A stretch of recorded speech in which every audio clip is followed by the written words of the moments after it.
Baik, kita mulai kembali. Kepada pemaparan materi mengenai faktor pembatas yang akan dibawakan oleh kelompok 2.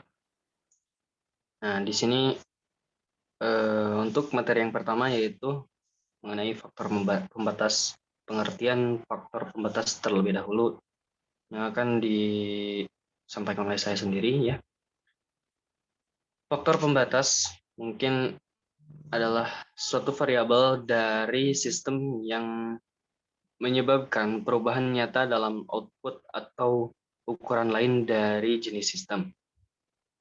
Dalam ekologi, faktor pembatas merupakan sesuatu yang menjaga keseimbangan populasi, tidak bertambah ataupun berkurang seiringnya waktu.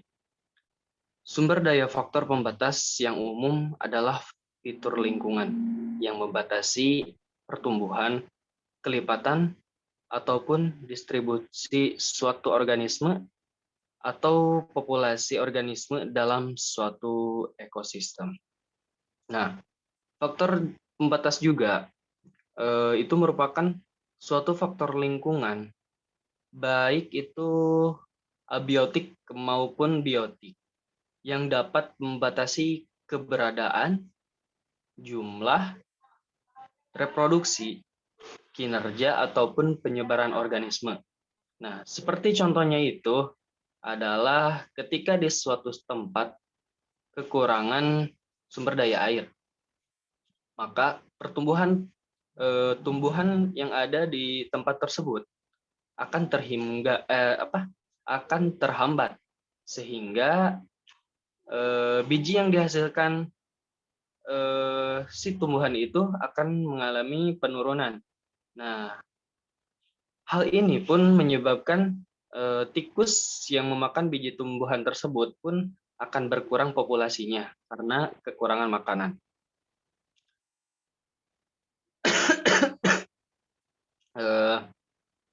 Suatu organisme itu membutuhkan bahan-bahan yang penting untuk bertahan hidup di dalam keadaan tertentu. Bahan-bahan tersebut diperlukan untuk pertumbuhan dan berkembang biak. Keperluan dasar ini bervariasi antara jenis dan keadaan. Bahan penting yang tersedia dalam jumlah paling minimum dan diperlukan akan cenderung menjadi pembatas dalam keadaan yang mantap. Pengetahuan mengenai faktor pembatas suatu organisme dalam ekosistem dapat digunakan untuk mengantisipasi kondisi-kondisi di mana organisme tidak dapat bertahan hidup. Umumnya, suatu organisme yang mempunyai kemampuan untuk melewati atau melampaui faktor pembatasnya, maka memiliki toleransi yang besar dan kisaran geografi penyebaran yang luas. Nah, sebaliknya, jika organisme tersebut tidak dapat melewati hal pembatas tersebut, maka ia memiliki toleransi yang sangat sempit dan memiliki kisaran geografi penyebaran yang sempit pula. Mungkin dari saya hanya segitu. Dipersilahkan kepada materi yang selanjutnya.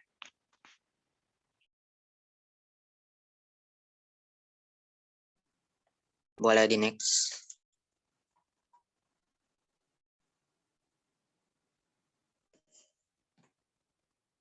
Next. Terima kasih kepada moderator. Di sini saya akan memaparkan mengenai hukum minimum Liebig.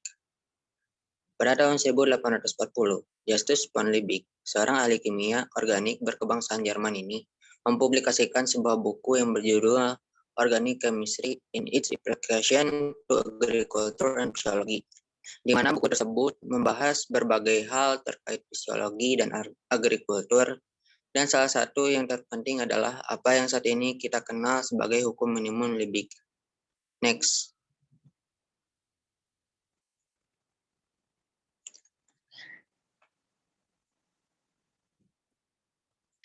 Di dalam buku tersebut, Liebig memberikan sebuah pandangan yang berlaku umum ini tentang teori humus. Ia menyatakan bahwa mineral diperlukan dari tanah dan berbagai gas dari udara, yaitu karbon dioksida atau air, hidrogen, dan oksigen. termasuk dalam bahasan Liebig adalah nitrogen, yang menurut Liebig diambil dari udara. Untuk yang terakhir, pemikiran Liebig tidak berlaku pada bagian pertumbuhan, sekali pertumbuhan penambahan nitrogen dari pemilik bebas air. Dalam mengungkapkan bahwa nutrien yang telah diambil dapat diberikan pemberian pupuk.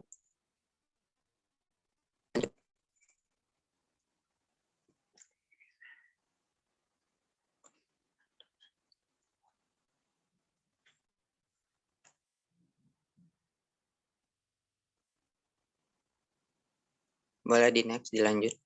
Nah, sering dengan waktu, pernyataan tersebut banyak dikutip dan sebelumnya.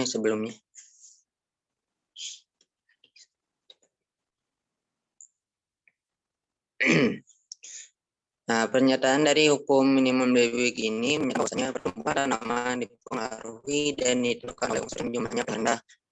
Dalam hal ini, diaplikasikan pada sebuah pertanian dapat ditingkatkan dengan memperbaiki pembatasi minimum tersebut. Maka konsep inilah yang dikenal hukum minimum Liebig. Lanjut.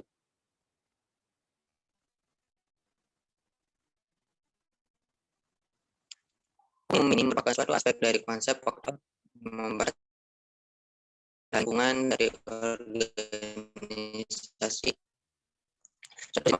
Harus memiliki bahan penting untuk bertahan hidup di dalam badan tersebut. Bahan tersebut diperlukan untuk pertumbuhan dan berkembang biak. Bahan penting yang diperlukan dan tersedia dalam keadaan mantap dan jumlah paling mendekati minimum akan cenderung merupakan suatu pembatas. Lanjut.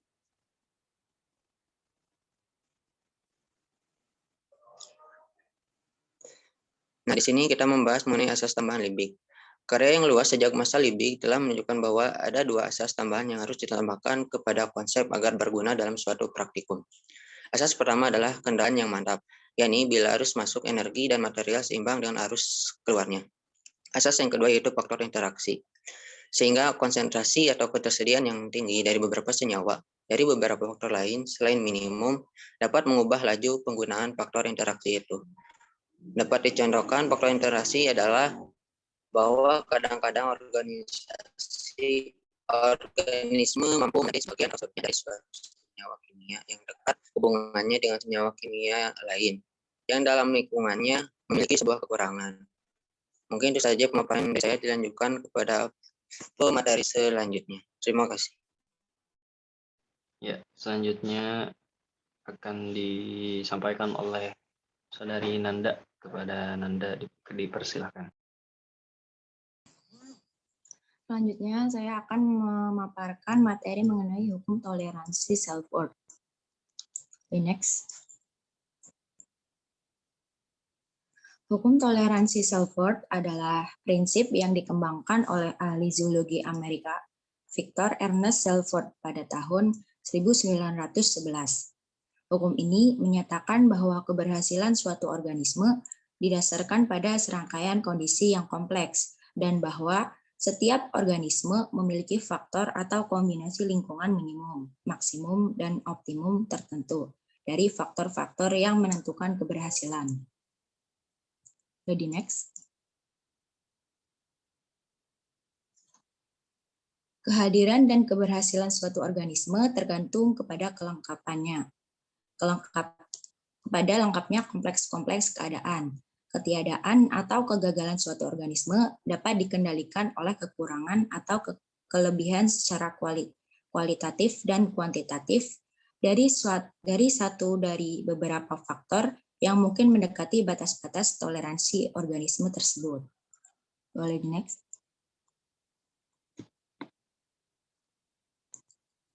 Dijelaskan Odum pada tahun 1996, tidak hanya sedikit saja sesuatu itu dapat merupakan faktor pembatas, seperti yang diusulkan Liebig, tetapi juga dalam keadaan terlalu banyak faktor tadi bersifat membatasi, misalnya faktor-faktor panas, sinar, dan air. Next.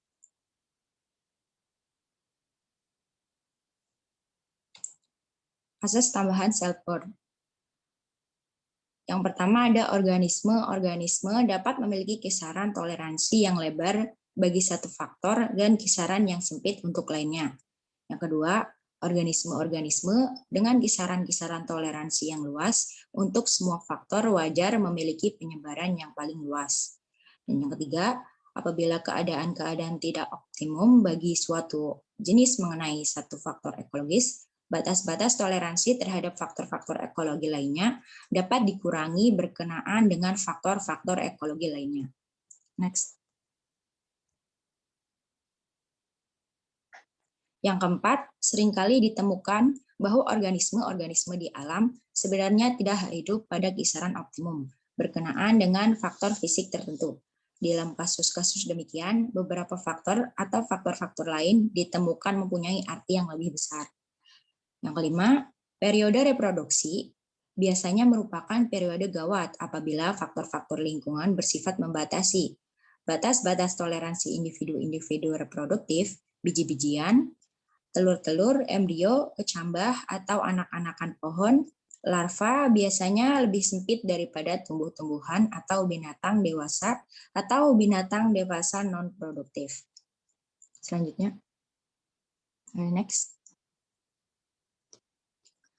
Di dalam hukum toleransi Salford, dikatakan bahwa besar populasi dan penyebaran suatu jenis makhluk hidup dapat dikendalikan dengan faktor yang melampaui batas toleransi maksimum atau minimum dan mendekati batas toleransi, maka populasi atau makhluk hidup itu akan berada dalam keadaan tertekan atau stres. Sehingga apabila melampaui batas itu yaitu rendah dari batas toleransi minimum atau lebih tinggi dari batas toleransi maksimum, maka makhluk hidup itu akan mati dan populasinya akan punah dari sistem tersebut. Di luar daerah itu, organisme tidak dapat bertahan hidup dan disebut daerah yang tidak toleran. Next. Selanjutnya, untuk presentasi selanjutnya dilanjutkan oleh presenter yang selanjutnya.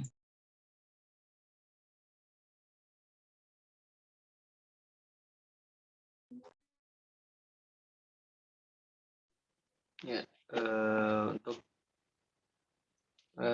materi selanjutnya akan disampaikan oleh Silvi. Kepada Silvi dipersilakan.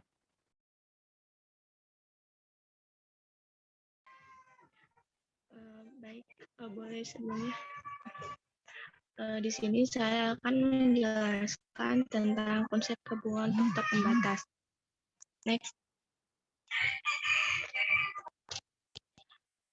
Dengan menggabungkan konsep hukum minimum dan konsep toleransi, maka dapat diambil kesimpulan mengenai faktor pembatas. Faktor pembatas merupakan keadaan toleransi suatu kondisi. Tidak bertambah atau berkurangnya ukuran seiring waktu.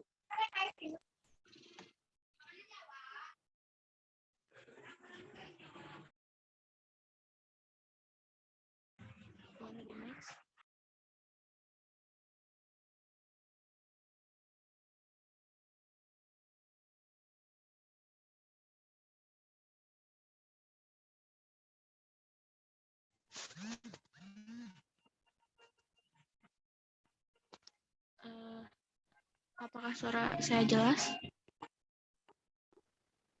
Cek, Silvi. Oh, baik. Kehadiran dan keberhasilan suatu ekosistem atau golongan organisme keadaan maupun yang mendekati atau melampaui batas-batas toleransi dinamakan sebagai pembatas atau faktor pembatas. Konsep lebih umum yang dapat dicapai dengan menggabungkan gagasan minimum dan batas toleransi berguna untuk menentukan faktor-faktor pembatas sehingga dapat diketahui organisme-organisme di alam yang dikendalikan oleh yang pertama itu jumlah dan keragaman material untuk suatu kebutuhan minimum dan faktor-faktor fisik yang membatasi. Yang keatas toleransi organisme sendiri terhadap keadaan tersebut dan komponen-komponen lainnya. Next.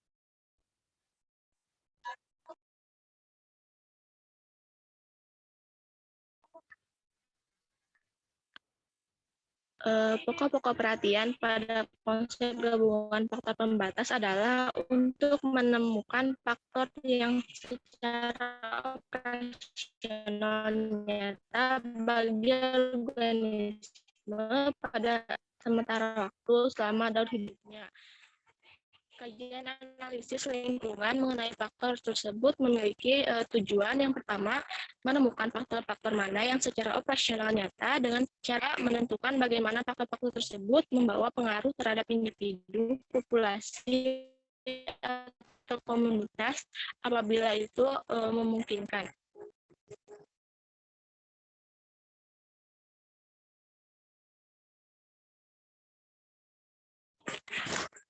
Mungkin sekian yang dapat kami sampaikan. Saya kembalikan kepada moderator.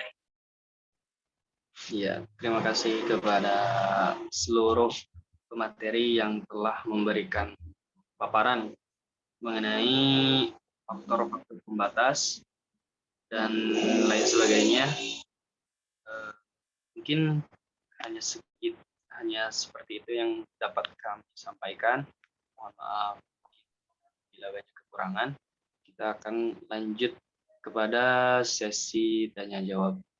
Silakan kepada para penanya, dipersilakan.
Silakan mungkin bila ada yang ingin ditanyakan.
Izin bertanya kepada kelompok 2. Iya, dipersilakan. Perkenalkan pilih dari kelompok 3 ya. Nah, di sini saya ingin bertanya mengenai tentang faktor pembatas. Nah, pertanyaannya mungkin kan tadi disebutkan bahwa sumber daya faktor pembatas yang umum adalah fitur lingkungan ya, yang membatasi pertumbuhan, kelipatan, atau distribusi. Nah, yang dimaksud dari fitur lingkungan ini secara khususnya itu seperti apa? Contohnya mungkin. Dan juga tadi juga disebutkan tidak bertambah atau berkurang seiring waktu. Nah, itu bagaimana penjelasannya? Mungkin itu aja. Terima kasih. Ya, sama-sama. Siap. Silakan kita tampung terlebih dahulu mungkin untuk pertanyaannya. Sembari kami akan menjawab mencari mengenai jawaban dari pertanyaan Joni. Ya, dipersilakan kepada kelompok lain untuk memberikan pertanyaan. Izin bertanya. Ya, silakan. Ya, perkenalkan nama saya Rini Yulianti, saya perwakilan dari kelompok 4. Tadi kan disebutkan bahwasannya faktor pembatas itu merupakan sesuatu yang dapat menurunkan tingkat jumlah dan perkembangan suatu ekosistem. Nah, pertanyaannya, kapan suatu faktor itu dapat dikatakan sebagai faktor pembatas? Seperti itu. Terima kasih kepada Rini.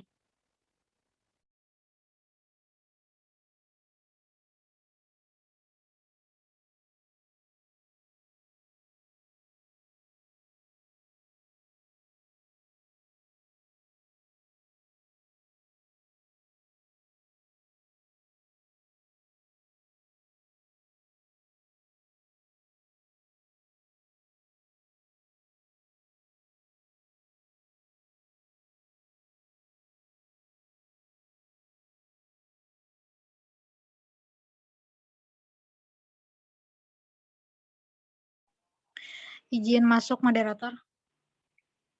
Ya, dipersilakan. Izin bertanya, saya Vanessa Salsabila, perwakilan dari kelompok 7. Izin bertanya mengenai faktor pembatas. Nah, mengapa suatu ekosistem ini memiliki faktor pembatas dan toleransi dari tiap makhluk hidup terhadap lingkungannya, begitu. Terima kasih. Bisa diulang sedikit kurang jelas. Jadi pertanyaan itu, mengapa suatu ekosistem memiliki faktor pembatas dan toleransi dari tiap makhluk hidup terhadap lingkungannya? Ya baik, terima kasih Vanessa. Ya, sama-sama.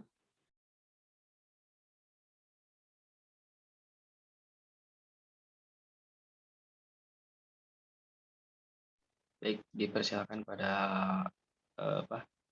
kelompok yang ingin bertanya kembali mungkin untuk ke kelompok yang lainnya.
Mohon maaf ya, sebentar kami sedang mencari jawaban dari pertanyaan yang tadi disampaikan oleh para penanya.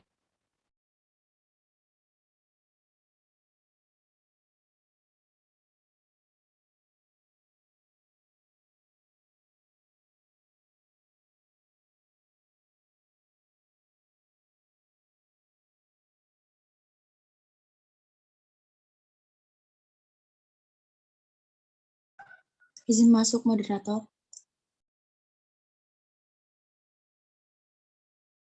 Ya, dipersilakan. Di sini saya akan menjawab pertanyaan Joni yang apa yang dimaksud dengan faktor lingkungan. Faktor lingkungan di sini merupakan faktor pembatas suatu organisme yang mencakup kisaran atau minimum atau maksimum dari faktor-faktor abiotik suatu ekosistem, seperti halnya suhu, cahaya, lalu ada air, interaksi suhu dan kelembapan, gas-gas atmosfer, garam-garam biogenik, arus dan tekanan, lalu tanah, yang ke-9 api sebagai faktor pembatas, dan ada 9 faktor. Yang pertama itu tadi suhu, radiasi cahaya atau cahaya, air, interaksi suhu dan kelembaban, gas-gas atmosfer, dan yang ke-6 ada garam-garam biogenik, yang ke-7 ada arus dan tekanan, yang ke-8 ada tanah, yang ke-9 api sebagai faktor pembatas. Untuk suhu pada umumnya batas atau lebih kritis daripada batas bawah. Pada ekosistem suhu penting dalam zonasi dan stratifikasi organisme. Juga seiring sebagai faktor pembatas karena sering kritis. Variabilitas suhu sangat penting secara ekologis. Pertumbuhan tanaman yang dipengaruhi oleh faktor eksternal seperti temperatur akan pada umumnya akan menunjukkan pengaruh yang besar terhadap pertumbuhannya. Lalu radiasi cahaya merupakan faktor penting sekaligus faktor pembatas bagi kehidupan organisme. Dalam ekologi yang penting diperhatikan adalah kualitas cahaya dan intensitas cahaya. Untuk air merupakan kebutuhan pokok organisme, bahan penyusun protoplasma sampai 80%. Beberapa faktor prinsip tentang air adalah curah hujan, kelembaban, dan penguapan. Lalu interaksi suhu dan kelembaban, efek pembatas suhu bertambah hebat apabila kelembaban ekstrim atau tinggi atau rendah. Efek kelembaban dan efek kelembaban akan bertambah hebat apabila suhu dalam keadaan ekstrim. Lalu gas-gas atmosfer. Kadar gas atmosfer dapat mempengaruhi laju fotosintesis. Yang keenam ada garam-garam biogenik. Garam-garam biogenik ini merupakan garam yang terlarut dalam air yang merupakan garam yang vital bagi organisme. Seperti makronutrien yang lalu ditinjau dari fungsinya pada tanaman mikronutrien dapat dibagi menjadi untuk fotosintesa, metabolisme, dan metabolisme zat lain. Lalu arus dan tekanan. Angin dapat menjadi faktor pembatas pada ekosistem darat. Lalu arus deras pada ekosistem air dapat menjadi faktor pembatas. Tekanan barometri tidak terlalu berpengaruh pada ekosistem darat. Tekanan hidrostatik pada ekosistem air sangat mempengaruhi ekosistem air. Lalu yang ke-8 adalah tanah. Tanah ini berasal dari lapisan kulit bumi yang dilapukan oleh mikroorganisme. Profil tanah dan ketebalan relatif umumnya khas untuk suatu daerah dan iklim tertentu. Yang ke-9 ada api sebagai faktor pembatas. Api merupakan faktor iklim penting untuk daerah hutan dan padang rumput. Tipe kebakaran di alam dari segi api menjadi faktor ekologis.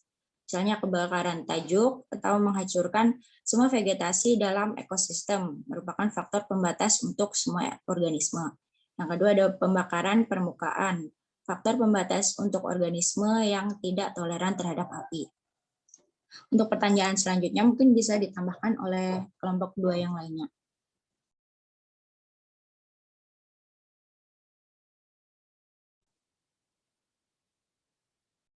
Baik, terima kasih Nanda.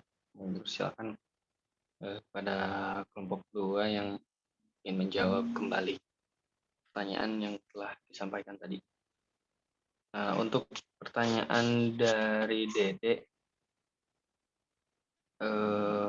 yaitu dari penjelasan materi yang telah disampaikan, dapat dilihat bahwa faktor pembatas ini datang dari alam. Pertanyaannya, mengapa hal tersebut dapat menjadi faktor pembatas? Lalu, apakah aktivitas makhluk hidup lainnya dapat menjadi faktor pembatas? Nah, itu mungkin pertanyaan dari Dede Nurfaida, kelompok 5. Ya, terima kasih Dede telah menyampaikan pertanyaannya. Silakan kepada kelompok lain yang belum belum memberikan pertanyaan. Silakan. Oh ini. Dari Azmi, sudah dijelaskan tadi oleh teman-teman kelompok 2 mengenai faktor-faktor pembatas. Yang mau saya tanyakan, contoh dari faktor pembatas biotik serta contoh dari konsep gabungan hukum minimum dan hukum toleransi. Ya, terima kasih. Baik, dipersilakan kepada kelompok 2 untuk memberikan jawaban mengenai pertanyaan-pertanyaan yang telah disampaikan tadi. Kami izin masuk. Ya. Bahan dari pertanyaan Joni yang bertanya apa yang dimaksudkan dengan tidak bertambah dan berkurangnya seiring waktu.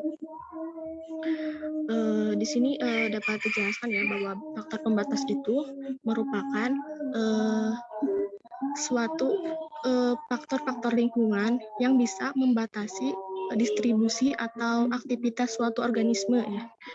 Misalnya itu pH tanah yang masam, yang sangat masam dan rendahnya ketersediaan silika itu merupakan tidak sesuai dengan tanaman padi, sehingga hal tersebut itu menjadikan faktor pembatas sehingga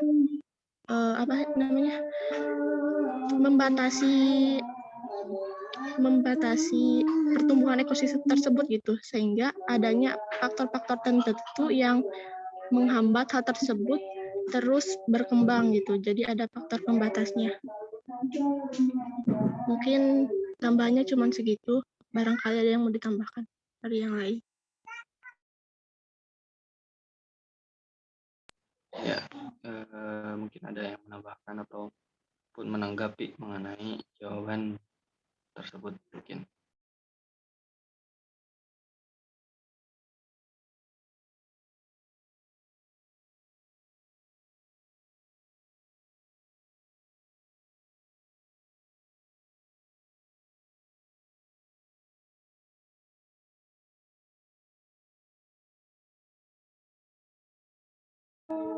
Fahmi.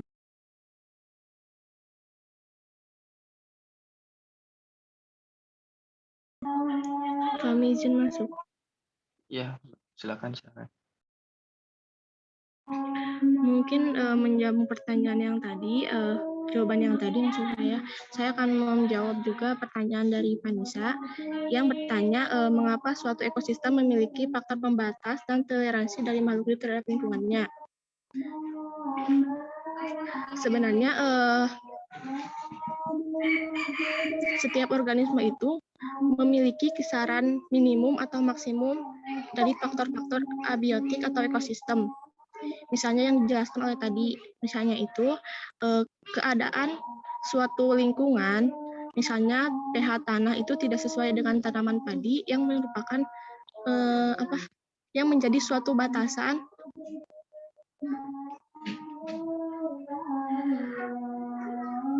aktivitas organisme atau suatu populasi sehingga sehingga dapat menciptakan keseimbangan gitu, keseimbangan suatu populasi tersebut.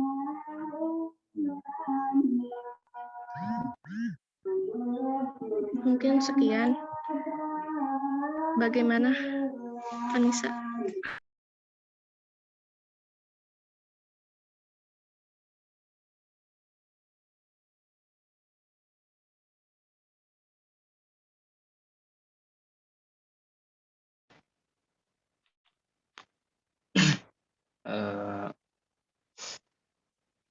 Bagaimana untuk jawaban tersebut, mungkin Anissa?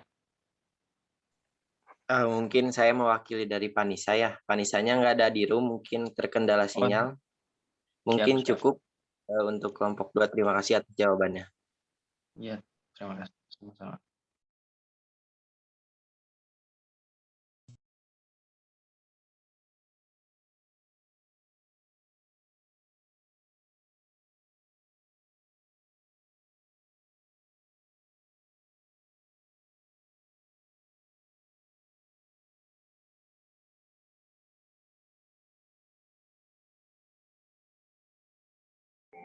Izin masuk Pak Moderator. Ya, dipersilakan. Di sini saya izin menjawab pertanyaan dari Rini, ya, kelompok 4. Kapan suatu faktor dapat dikatakan sebagai faktor pembatas? Di sini saya ingin menjawab bagi organisme yang memiliki kisaran toleransi yang lebar EURI terhadap faktor abiotik X yang relatif konstan bukan merupakan sebuah faktor pembatas, sehingga organisme tersebut dapat hadir dalam jumlah yang banyak. Sedangkan apabila organisme yang memiliki toleransi yang sempit terhadap faktor abiotik akan selalu berubah menjadi faktor pembatas. Akibatnya organisme tersebut akan hadir dalam jumlah yang sedikit. Contohnya juga bisa menjawab pertanyaan dari Indriuni.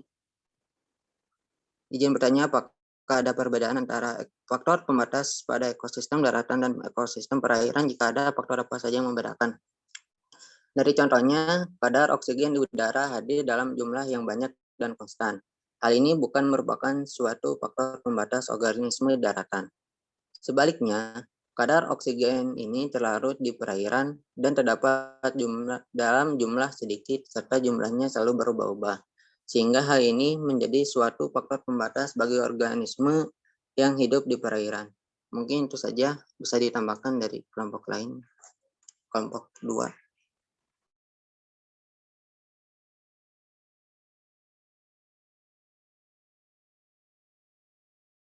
Ya, mungkin barangkali ada yang mau menambahkan ataupun menanggapi dari jawaban Radit, dipersilahkan.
Ya, ini mungkin ada pertanyaan yang lain ya dari Elsa tadi. Mohon maaf. Apa saja faktor pembatas ekologi tumbuhan dan hewan? Seperti apa dan berikan contohnya. Untuk pertanyaan selanjutnya yaitu dari Mira. Aspek pengendali lingkungan dari organisme seperti apa yang ada dalam hukum minimum Liebig? Bagaimana asas tambahan Liebig dapat dikatakan sebagai faktor pembatas dalam ekosistem? Ada pertanyaan kembali dari Eris. Dalam asas tambahan Liebig ada dua asas, yaitu pertama dan kedua. Pada asas pertama, bahwasanya dapat diterapkan hanya di bawah keadaan yang mantap. Itu bagaimana dan contoh dalam ekosistem seperti apa? Dan pertanyaan terakhir mungkin dari Salma Indonesia. Bagaimana contoh nyata yang terdapat dalam hukum toleransi self-worth? Ya, mungkin itu pertanyaan-pertanyaan yang ada ataupun tercantum dalam chat. Kepada kelompok dua yang ingin menjawab mungkin dipersilahkan.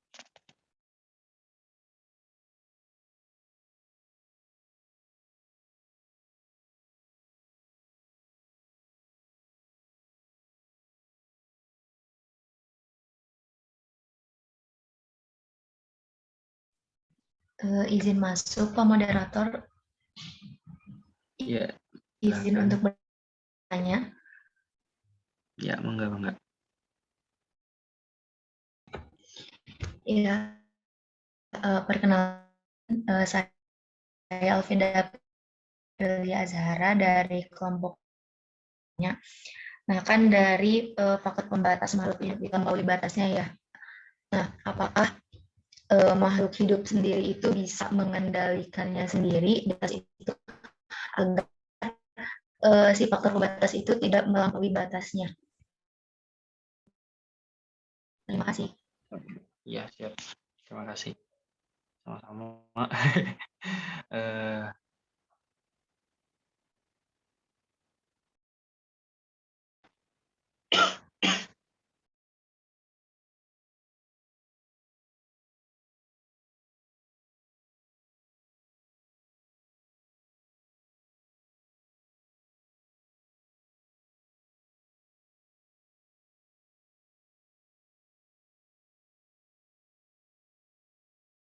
Kami izin masuk. Ya, dipersilakan. Izin menjawab pertanyaan dari Elsa Damayanti. Apa saja faktor pembatas ekologi tumbuhan dan hewan, dan seperti apa? Berikan contohnya. Sebenarnya faktor pembatas tumbuhan dan hewan ini itu dipengaruhi suhu lingkungannya seperti apa. Misalnya dalam tumbuhan itu kadar garamnya, terus kelembaban, dan banyak lagi ya. Seperti kalau contohnya dalam tumbuhan itu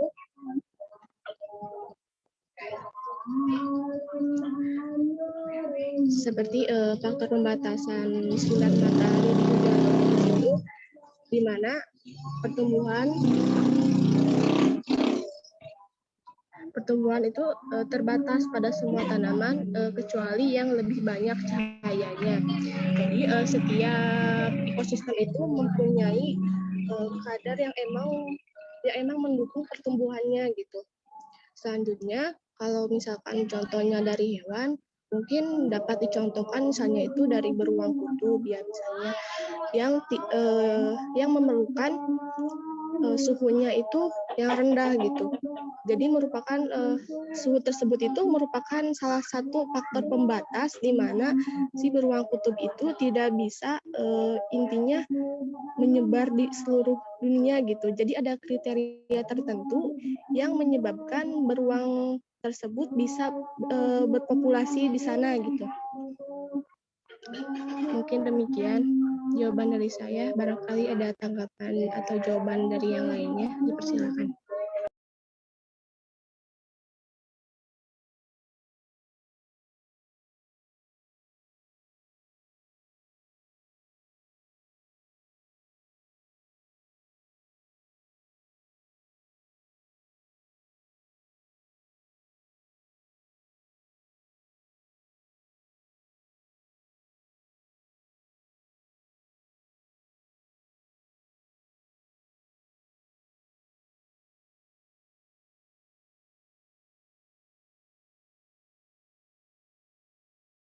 Apa udah cukup, Elsa?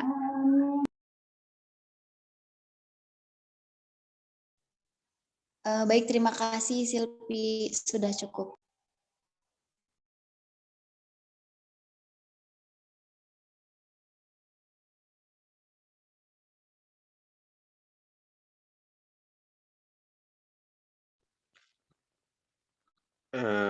Bapak moderator izin bertanya.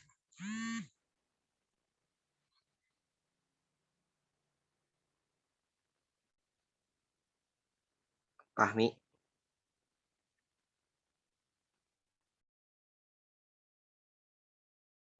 Silakan, Riz. Ini Fahminya katanya ada keperluan dulu. Izin bertanya ya kepada kelompok 2. Tadi dijelaskan mengenai tentang faktor pembatas ya. Tadi dijelaskan bahwa dalam ekologi faktor pembatas merupakan sesuatu yang menjaga keseimbangan populasi. Nah, pertanyaannya bagaimana sih peran faktor pembatas dalam menyeimbangkan populasi apabila di suatu lingkungan terjadi pertumbuhan yang tidak bisa dikontrol dalam suatu ekosistem. Terima kasih.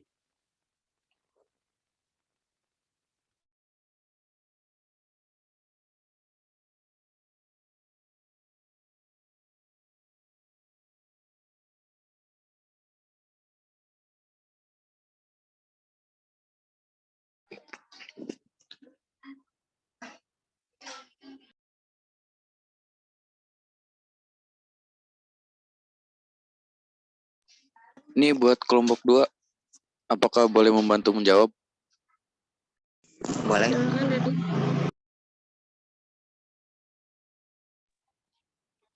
Buat pertanyaan nomor dari kelompok 3, Eris Elsa Andarani, sudah dijawab atau belum? Sudah. Kalau sudah, mungkin sedikit menambahkan saja ya. Iya, Faktor silakan. pembatas Liebig ini pertama kita jelaskan dulu faktor pembatas Liebig itu ibaratnya itu kayak kalian tahu barel tempat penyimpanan air kan ya, yang terbuat dari beberapa papan kayu gitu. Nah, faktor pembatas Liebig ini bisa diibaratkan sebagai barel tempat penyimpanan air itu.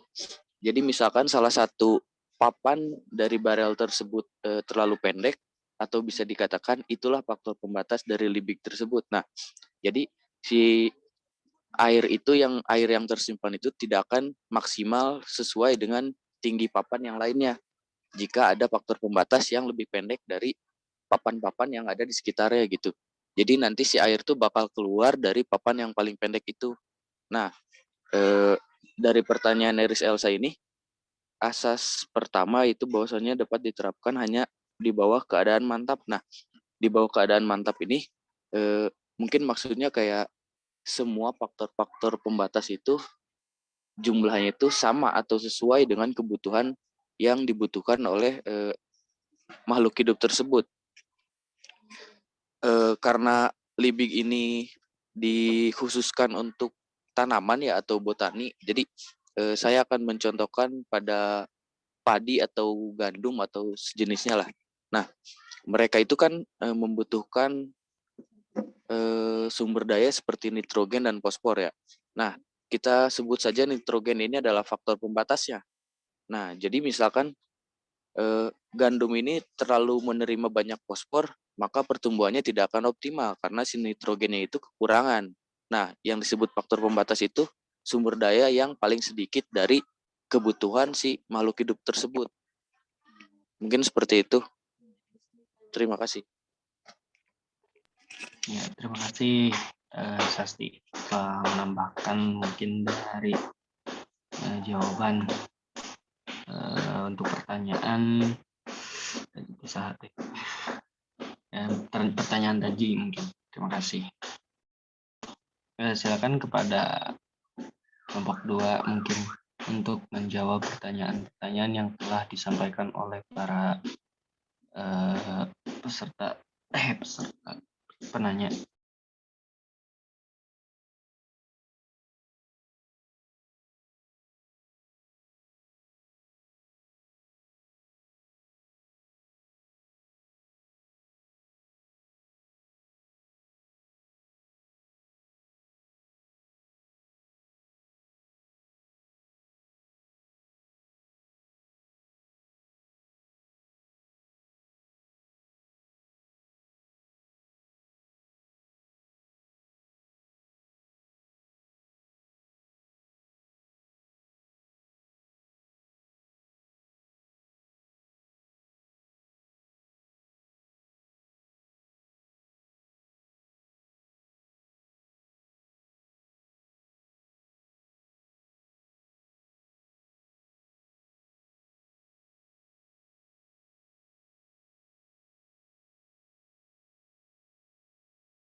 Izin masuk Pak Moderator. Ya, dipersilakan. Di sini saya ingin menjawab pertanyaan dari Salma Ainun dari kelompok 9. Pertanyaannya, bagaimana contoh nyata yang terdapat dalam hukum toleransi Salford? Di sini saya menyontohkan sebuah tanaman. Untuk bisa melangsungkan kehidupannya, tanaman membutuhkan berbagai faktor, seperti halnya cahaya matahari, suhu, karbon dioksida, air, dan unsur hara lainnya. Jika salah satu unsur tersebut tidak terpenuhi, maka dapat menyebabkan kurang optimalnya pertumbuhan tanaman tersebut. Bahkan, jika hilangnya salah satu unsur ini berlangsung terus-menerus dan diikuti dengan hilangnya unsur yang lain, maka dapat menyebabkan kematian pada tanaman itu sendiri. Akan tetapi, dengan adanya daya toleransi dari tanaman itu sendiri, akan membuat kesempatan hidup pada tanaman menjadi lebih besar, walaupun keadaannya akan menjadi kurang optimal. Hal ini dapat dilihat pada pengaruh cahaya matahari terhadap percepatan tumbuh tanaman. Itu saja. Bagaimana tanggapan dari sama maupun tambahan dari kelompok 2 atau kelompok lain? Terima kasih.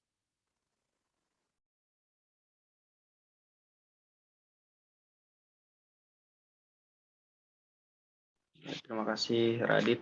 Mungkin bila ada tambahan ataupun tanggapan dari kelompok lain, dipersilakan.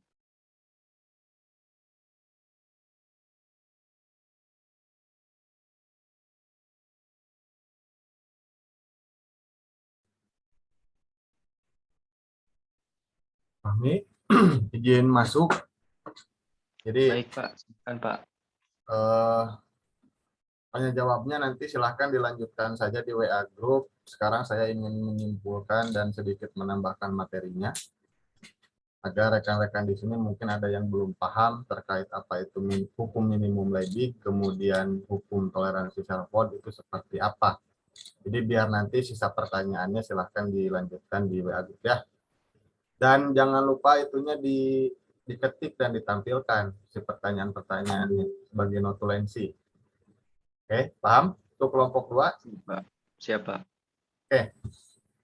Jadi rekan-rekan, hukum minimum Liebig, ya tadi saya juga sempat mendengarkan kata Aditya Sasti ya.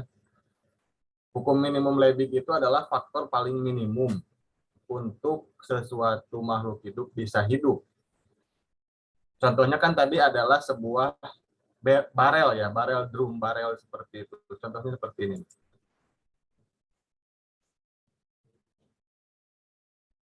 Apakah muncul? Muncul, Pak. Sudah ya? Sudah muncul, Pak. Nah, ibaratkannya itu air dalam drum ini merupakan keuntungan atau sehatnya sebuah makhluk hidup. Kita contohnya di sini misalnya hewan aja ya, sapi misalnya. Sapi semakin tinggi airnya ini dalam drum ini berarti sapinya itu makin sehat misalnya seperti itu. Kemudian yang part kayu yang paling pendek itu adalah bagian hukum minimum Liebig-nya. Contoh, kira-kira sapi dapat bertahan hidup paling minimum dengan apa? Yang harus dia makan atau yang harus dia serap dalam tubuhnya. Apakah magnesium, misalnya kalsium, atau nitrogen, atau rumput, atau mungkin pizza gitu ya, atau mungkin mie tek-tek, spaghetti gitu. Apakah sapi perlu makanan seperti itu untuk hanya sekedar hidup gitu? Perlu nggak? Enggak. Yang paling minimum yang dia butuhkan apa? Hanya untuk sekedar hidup. Saya ingin bertanya gitu aja. Itu nanti akan mencontohkan hukum minimum itu seperti itu gitu. Apa kira-kira?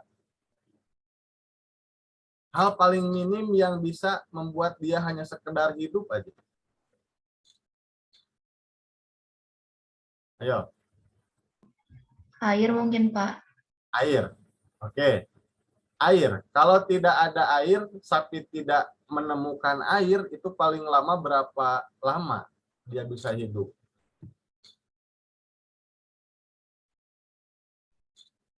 Bisa bertahan 2 hari misalnya tanpa air?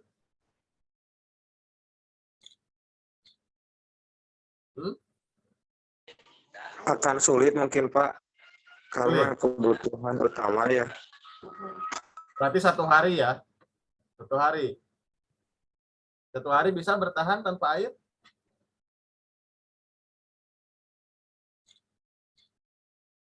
Hah, bisa gak? Ya gak usah spesifik juga gitu. Bisa gak? Ada gak yang lebih minimum dari air? Hah? Udara, betul. Paham nggak? Udara, sapi itu tanpa udara dia paling hanya bisa 2 menit gitu. Selepas 2 menit dia mati. Berarti udara itu adalah faktor minimum Liebig dari binatang sapi. Bayang nggak maksud saya? Dia tidak tidak usah makan rumput gajah kualitas premium misalnya ya, tidak usah tinggal di kandang yang berlapis emas. Bayang maksud saya? Kalau dia hanya sekedar hidup menurut hukum minimum Leibniz, cari saja faktor yang paling paling penting yang ketika dia tidak ada, sapi itu akan langsung mati gitu. Itu yang disebut hukum minimum Leibniz. Ya udara mungkin di sini maksudnya ya. Rata-rata makhluk hidup udara yang paling penting, tapi tidak semua juga. Oke. Tadi air juga bisa boleh masuk, tapi ternyata air setelah dibandingkan lebih minim dari udara. Manusia aja contohnya. Manusia apa sih yang paling penting? Apakah udara? Udara sudah jelas ya. Kita kesampingkan dulu udara lah. Selain udara, kira-kira manusia apa? Hukum yang paling minimumnya. Air, Pak, sama air. Air. Kalau dengan makanan perbandingannya gimana?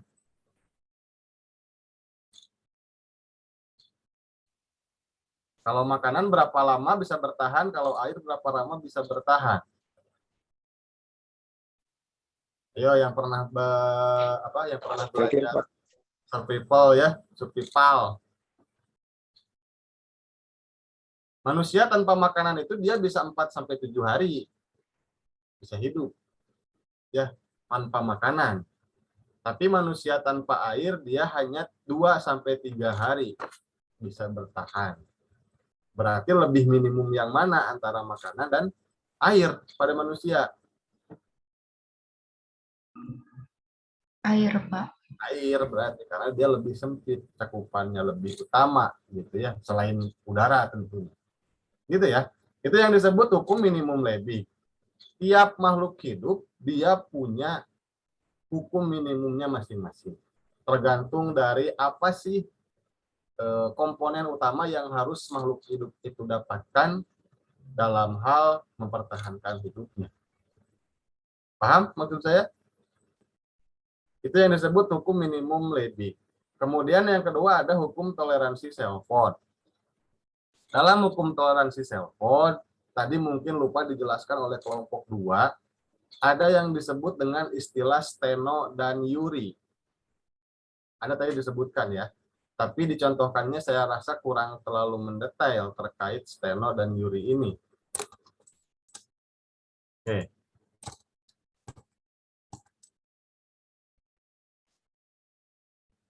Nah ini.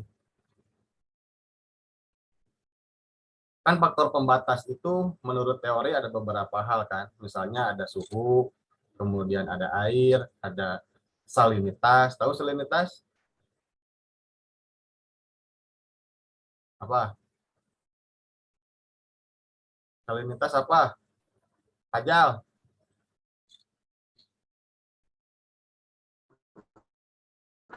Ya, Pak. Apa? Kadar garam, Pak. Ajal, apa salinitas?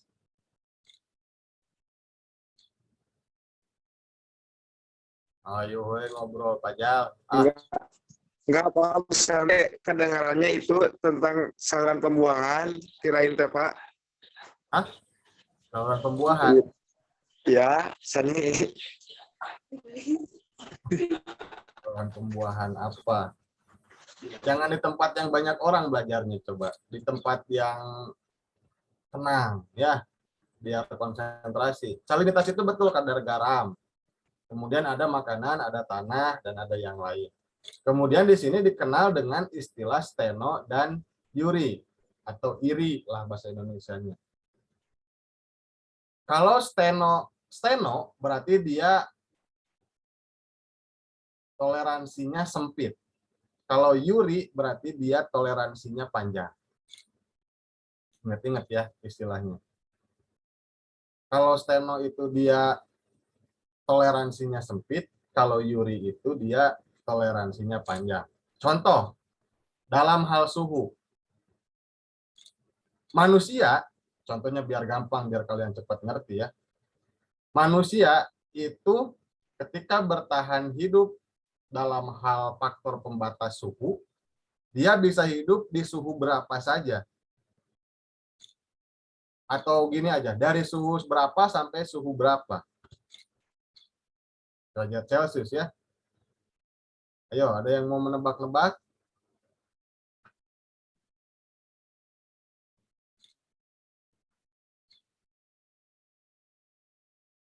Hmm?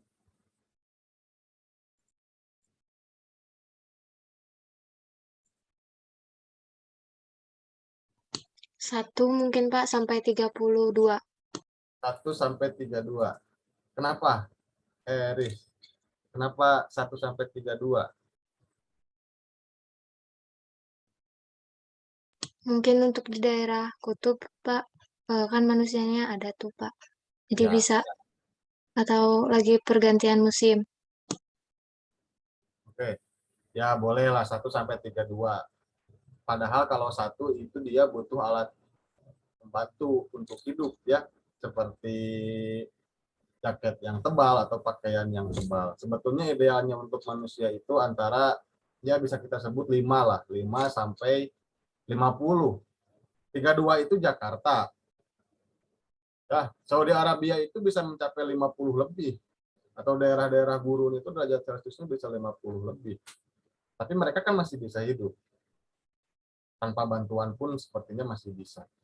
Jadi di sini saya simpulkan misalnya untuk manusia itu antara 5 sampai 50 misalnya. Kalau panjang seperti itu disebutnya adalah eurythermal atau sterothermal.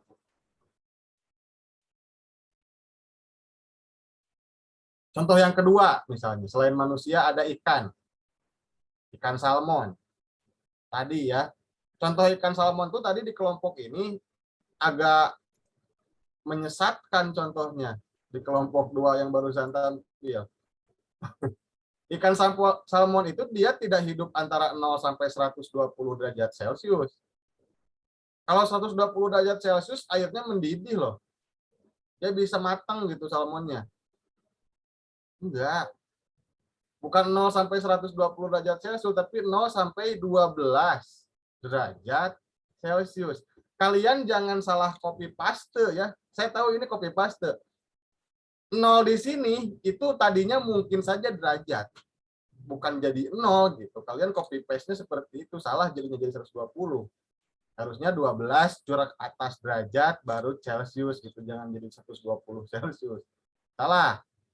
Kalau 120 derajat Celcius, salmonnya matang. Saya yakin. Jadi 0 sampai 12 derajat Celcius. Ya, 0 sampai 12. Itu salmon.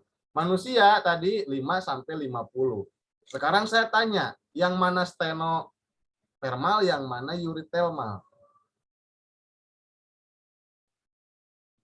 Ayo.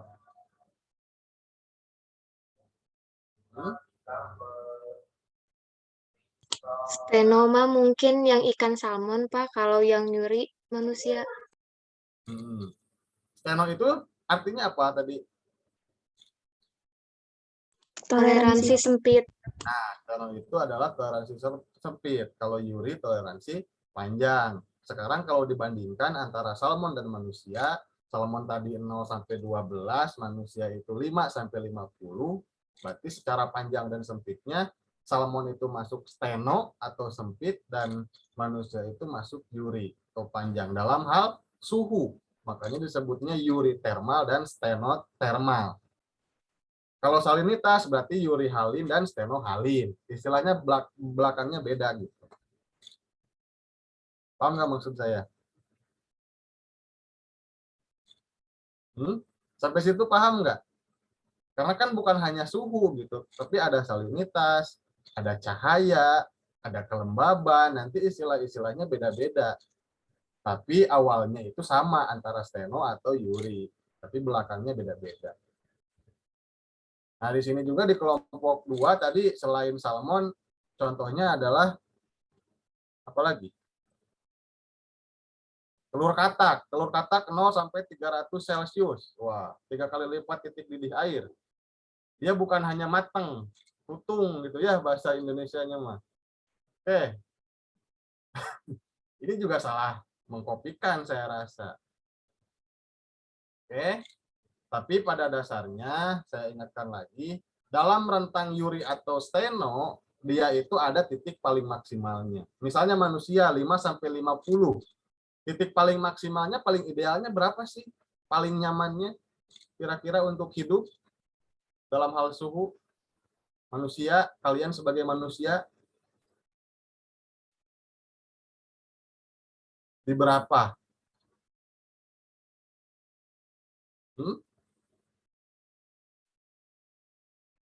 Ayo.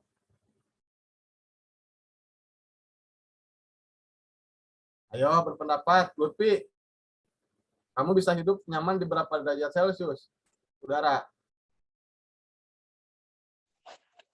Mungkin kalau melihat kebiasaan di daerah tropis gitu Pak, paling di 32 derajat Celcius juga itu udah dikatakan panas itu Pak, ataupun di kisaran 10 derajat Celcius juga terkadang udah dingin itu, karena melihat lingkungan, kebiasaan lingkungan mungkin Pak.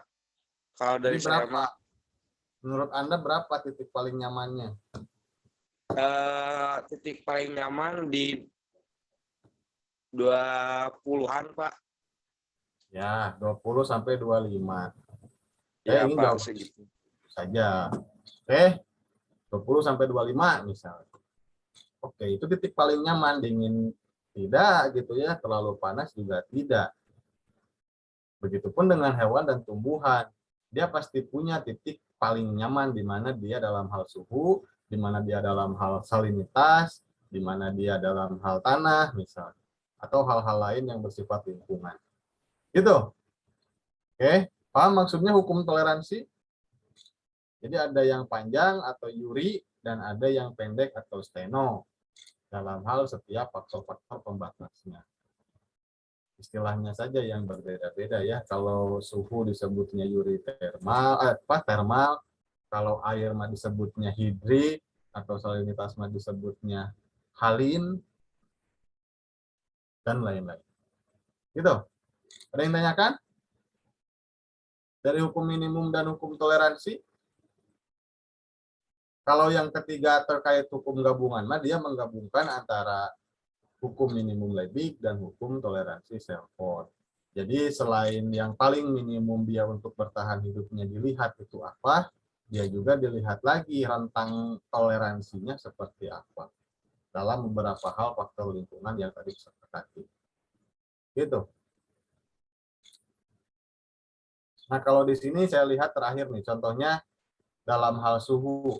Kalau yang panjang di sini disebutnya Yuri termal, kalau yang pendek di bawah atau di suhu rendah disebutnya oligotermal.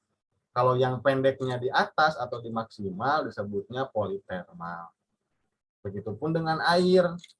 Misalnya kalau pendeknya di bawah atau di minimum, air disebutnya adalah oligohidrik. Kalau yang pendek atau stenotermalnya di akhir atau di maksimal disebutnya polihidrik. Ngerti nggak sampai situ? Steno yang di bawah atau di minimum disebutnya oligo. Sedangkan steno yang di maksimum disebutnya poli. Jadi ketika kita berbicara tentang suhu, berarti oligotermal, itu dia minimumnya di bawah, dan ada stenotermal yang politermal, itu dia berarti stenonya di atas atau maksimal. Paham nggak sampai situ? Saya akan bertanya nih.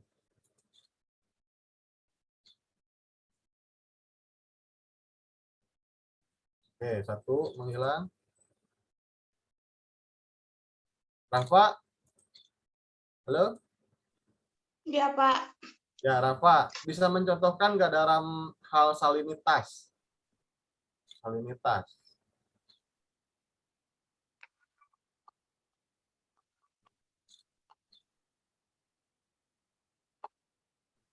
Halo? Contoh salinitas dalam organisme. Enggak, di sini misalnya ada Yuri termal, ada stenotermal, dan stenotermal kan ada dua, ada steno yang pendek yang di minimum, ada steno yang pendek di maksimum. Itu istilahnya kalau untuk salinitas seperti apa? bahasanya.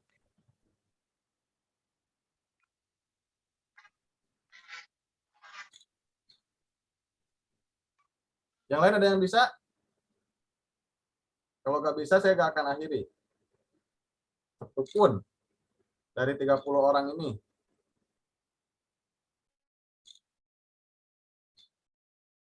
Saya ulangi ketiga kali. Suhu. Mungkin Pak Panjang disebutnya uritermal. Kalau dia rentangnya pendek disebutnya stenotermal. Kalau pendeknya di minimum disebutnya oligotermal. Kalau pendeknya di maksimum disebutnya politermal. Itu suhu. Kalau air rentangnya panjang disebutnya urihidrik. Kalau dia air rentangnya pendek di minimum disebutnya oligohidrik. Kalau air dia rentangnya pendek di maksimum disebutnya polihidrik. Paham? Tinggal lihat aja ini di sini kan ada tabelnya tuh. Istilahnya. Tadi siapa? Ada yang bisa? Sekarang saya ingin kalian contohkan yang salinitas. Seperti yang barusan saya contohkan. Yo. Tinggal nyebutin istilahnya kalau panjang ini. Kalau pendek minimum istilahnya ini. Kalau pendek maksimum istilahnya ini. Tinggal gitu. Bisa nggak? Izin masuk, Pak. Oke, silakan. Nama saya Ditya Ramadan Sasti. Izin menjawab mungkin untuk salinitas di contohnya di manusia ya, Pak.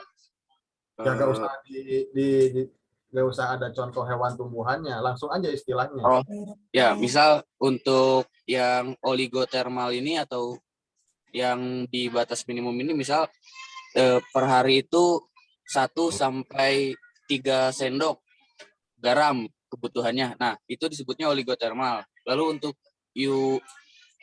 uritermal itu di pertengahan, misal dari 4 sampai ke 6 misalnya, Pak, kadar garamnya. Nah, untuk yang politermal ini dari 6 sampai ke 7 sendok garam kebutuhannya. Nah, mungkin begitu, Pak. Enggak gitu, Sasti. Sasti, Yuri itu bukan pertengahan, tapi Yuri itu panjang. Oh iya, Pak, berarti dari 1 sampai ke 7 mungkin gitu ya, Pak? Sedangkan kalau yang stenonya yang maksimal, itu dia di akhir saja, di ujung maksimal. Tadi kan kamu contohnya 1 sampai 3 sendok, itu dia oligo, boleh. Terus ada lagi polihalin. Polihalin itu dia 9 sampai 10 misalnya. Sedangkan kalau yang urihalinnya itu 1 sampai 10 gitu. Oh iya, baik, Pak. Ngerti, Pak. Bukan pertengahan, ya Yuri itu bukan pertengahan. Tapi Yuri itu rentang panjang. Kalau oligo itu rentang pendek tapi di bawah atau minimum. Kalau poli itu dia rentang pendek tapi di atas maksimum gitu. Bayang nggak sampai sana? Hati-hati, nanti akan saya munculkan di UTS. Kalau rekan-rekan nggak paham, mending bertanya daripada ulang-ulang terpuguh ya. Ayo. Saya rasa waktunya cukup. Silahkan kalian pahami masing-masing. Kalau nggak paham, silahkan ikut lagi kuliah dengan saya di kelas B atau kelas A. Biar nanti ada pencerahan, boleh nanti akan saya sharingkan linknya. Saya rasa cukup, silahkan di screenshot dulu untuk pertemuan kali ini. Terima kasih untuk kelompok 2 ya. Nanti untuk kelompok 3 dipersiapkan lagi materinya dengan baik dan semoga semuanya sehat. Silahkan di screenshot dulu.